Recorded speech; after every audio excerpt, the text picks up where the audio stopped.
Մինչ այս մեր բնակիչները բողոքում էին Ագրիչայ գետակի ջրի սակավության մասին, այն վերածվել էր աղբանոցի, իսկ այսօր մենք տեսնում ենք ջուրը հեղեղվել է այն աստիճան, որ լցվել է արդեն բնակիչների բակերը, այնքան է շատացել ջուրը, որ այլևս աղբ չի երևում։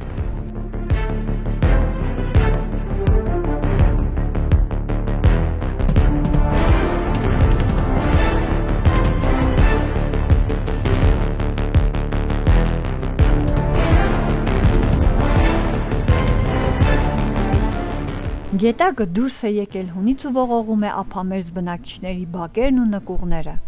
Մայիսյան անձրևները շարունակվում են, իսկ ջուրը շատանում։ Օրեր առաջ բոլորովին ցամաքած Ագրիչայն այսօր վերածվել է ջրառատ ու հորդառատ գետի, որը ողողելով շուրջ բոլորը տանում է ամեն ինչ։